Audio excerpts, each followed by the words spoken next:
5th episode begins with the Prezar crew talking while Murdaebot looks zonked out.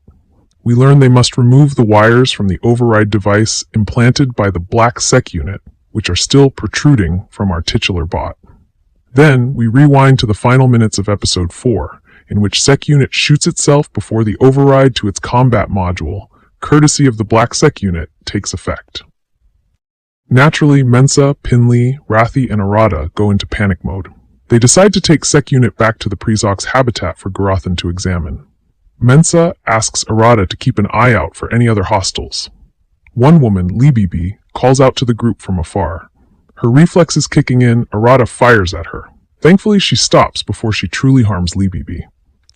We fast forward to the Preso habitat, wherein Murdaebot tells us that once it wakes up, it shall instantly kill the humans because of the tendrils left from the combat module override. Bharadwaj offers to extract said tendrils. Then we're back on the hopper, with Rathi at the helm. We learn Libibi is the only survivor of the Deltfall massacre. Arata asks her questions to ensure she doesn't go into shock. Libibi tells Arata that she's from Industrial Junction, Corporation Rim. Mensa asks Libibi if she has any idea as to whose Sec unit attacked Deltfall. Libibi finds it intriguing that Murdaebot shot itself to save the group. She remarks that it's quite handsome for a sentient construct. Next, we zero in on Rathi and Pinley.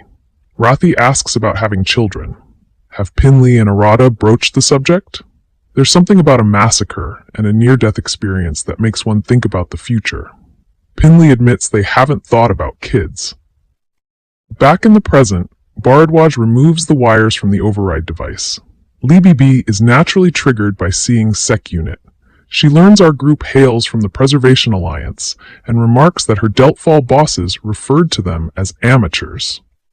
Murdaebot dryly states that only amateurs would risk their lives to save a rogue Sec unit. It sees more footage of it attacking and killing humans in its past. After Bharadwaj finishes pulling out the wires, she declares that it's time to reboot Sec unit's system. She asks Garothan to plug into its system to check for any bad codes. Unfortunately for Murdaebot, Garothan's search yields results. He learns that our bot has hacked its governor module and gone rogue. Later, Murdaebot wakes up to all our Prezar crew's smiling faces. It's grateful that it's out of medbay and it didn't kill all its human clients. Garothan informs the group that Sec unit is immobilized from the neck down thanks to hub system. Then, Garothan informs the group about Murdaebot's rogue state and that it hacked its governor module prior to working for the Prezar crew. Libibi starts panicking. She insists Sec unit is undoubtedly plotting its next move. Murdaebot admits it was sort of. Bharadwaj defends Sec unit, claiming that despite hacking its governor module, it's been acting within the group's best interests. She believes they should trust it. Garothan insists they have every reason to be cautious. After all, they've been sabotaged since they first set foot on this planet. The missing hazard reports, the gaps in the map. He places the blame squarely on our bot. And what about the Deltfall massacre? It could be connected somehow. Rathi and Arata counter Garothan, defending Sec unit.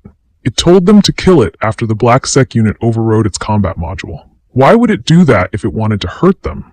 Seki is good. Bharadwaj adds that if the company wanted to use Sec unit to kill them, they'd be dead by now. Murdaebot finally speaks up, contributing its 2 cents.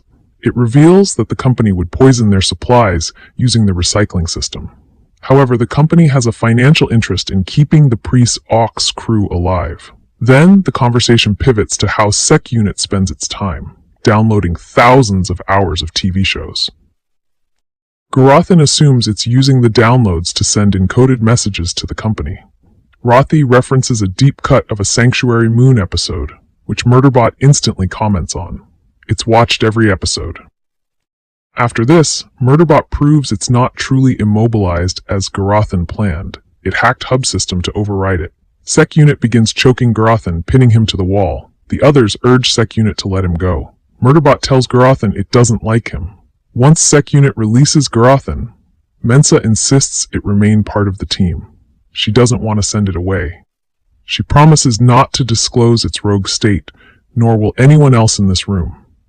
Mensa makes Sec Unit promise it shall protect Garothan as much as it does the others. Sec Unit begrudgingly vows to honor her wish. Garothan reminds Murdaebot that Hub System has been recording their conversation. Murdaebot fires back that it fed Hub System an hour of mundane activity from the logs. So take that. Then, Sec Unit informs Mensa that Hub System may have been compromised by an outside agent. Do not trust it. Sec Unit also advises that they trigger the emergency beacon. Mensa agrees. Later, Sec Unit finds Murdaebot staring at it, just like actors do in its favorite shows. Murdaebot reveals that she doesn't know if Deltfall launched their own beacon. She worked in maintenance and cleaning as part of her 7-year indenture to Intertrav Mining Solutions. Garothan remarks that he can't reach the emergency beacon. Neither can Murdaebot. That can't be good. Murdaebot asks how the beacon works and how long it'll take the company to get here. Rathi reveals that it shall take them 5 days. Murdaebot wonders what will happen if whoever orchestrated the Deltfall massacre finds out they're here. Murdaebot volunteers to take the hopper to the emergency beacon to activate it manually. Mensa offers to accompany it since she's the best pilot. Later, Murdaebot apologizes to Murdaebot for claiming it would kill them all. She didn't realize it was so nice. Then, she awkwardly kisses its chin for good luck. Meanwhile, Garothan vows to analyze the data from the combat module override, reboot Hub System, and try to figure out why all this is happening. Mensa grabs Garothan's hands and reveals she's glad he's here. Garothan expresses the same sentiment. Then, Sec Unit interrupts to tell Mensa that it's time to go. I'm still curious about the Mensa-Garothan relationship. Later, Murdaebot asks Garothan if she can assist him. I highly doubt it, he replies. Elsewhere in the hopper, Mensa tells Murdaebot all about her kids. The conversation pivots to how Deltfall fell prey to rogue Sec Units. Perhaps the enemy pretended to be the Prezal crew, making Deltfall believe they're lending a helping hand to another team. Sec Unit observes that Mensa would have let an imposter like that in, no questions asked. It's the human way. Murdaebot thinks to itself that it's strange to have an exchange like this without receiving orders. Then, our duo sees the emergency beacon ahead. Mensa tries to launch it with a burst communication. When the launch fails, Murdaebot shares that they will have to reboot it by hand. It encourages Mensa to land close by so it can plug in and start the sequence. They will have 4 minutes to clear the area prior to launch. Mensa tries to ask Murdaebot about it choking Garothan earlier. What was that about? Has it ever hurt a client before? Suddenly, Sec Unit orders them to turn around. It gets an alert about a significant threat. The emergency beacon explodes in a fiery blaze. It engulfs the hopper as it nosedives toward the ground.